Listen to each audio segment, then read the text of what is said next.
Assalamualaikum warahmatullahi wabarakatuh. Salam sejahtera bagi kita semua. Berjumpa lagi pada sesi ketiga yang berkenaan dengan pembahasan jurnal penyesuaian, neraca lajur, jurnal penutup, serta beberapa jenis laporan keuangan ya.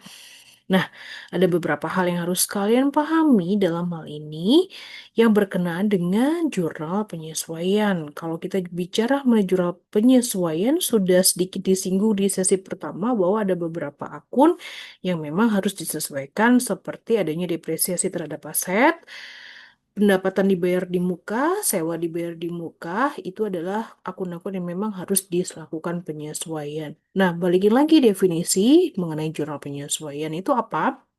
Definisinya adalah jurnal yang dibuat pada proses pencatatan perubahan saldo di dalam akun yang pada akhirnya akan mencerminkan saldo pada jumlah yang sesungguhnya.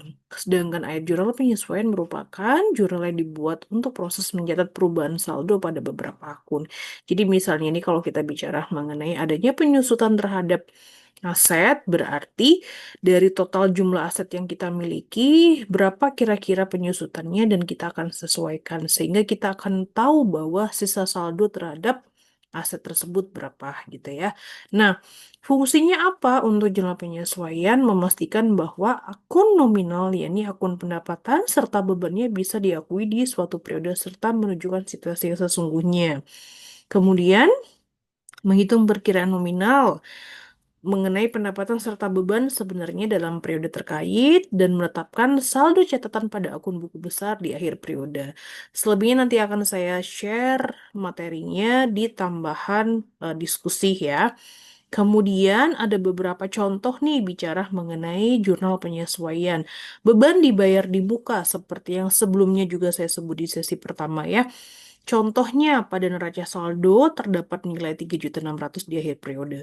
Informasi saldo akan menunjukkan sisa 3 juta, yang berarti premi asuransi yang telah menjadi beban senilai 3.600.000 dikurangi 3 juta. Hasilnya adalah 600.000.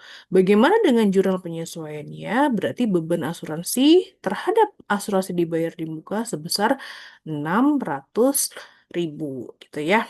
Nah, kemudian pembahasan mengenai neraca lajur. Neraca lajur ini bisa dibilang yang berhubungan dengan siklus akuntansi kemarin yang sudah kita bahas di sesi pertama, yaitu bicara bagaimana merepresentasikan laporan atau neraca lajur itu yang terdiri dari neraca saldo, penyesuaian, neraca saldo setelah penyesuaian, kemudian bisa merepresentasikan perhitungan laba, dan yang terakhir itu adalah bicara mengenai neraca itu sendiri ya.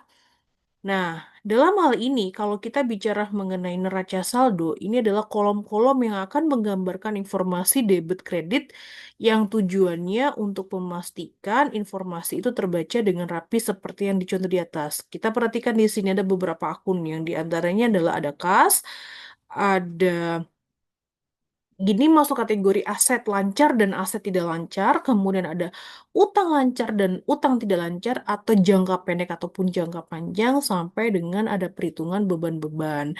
Nah, ada penjualan dan beban-beban ini sebenarnya juga akan merepresentasikan laporan laba ruginya. Kemudian terdiri dari neraca saldo, jurnal penyesuaian, neraca disesuaikan, neraca dan laporan laba rugi. Oke. Nah, kemudian lanjut lagi berkenaan dengan siklus yang terakhir itu adalah jurnal penutup, di mana jurnal penutup ini diterbitkan untuk beberapa akun yang sifatnya nominal atau sementara, seperti prive, ikhtisar laba rugi, begitu ya. Kemudian saldo laba ditahan jika memang ada saldo laba ditahan. Tapi biasanya untuk perusahaan dagang atau perusahaan jasa itu tidak ada saldo laba ditahan ya. Oke, mungkin itu saja. Nanti tambahannya saya akan share materi ini di tambahan diskusi. Silakan diakses dan dipelajari dan jangan lupa kerjakan sesi diskusi sesi 2. Terima kasih. Saya Iri. Wassalamualaikum warahmatullahi wabarakatuh.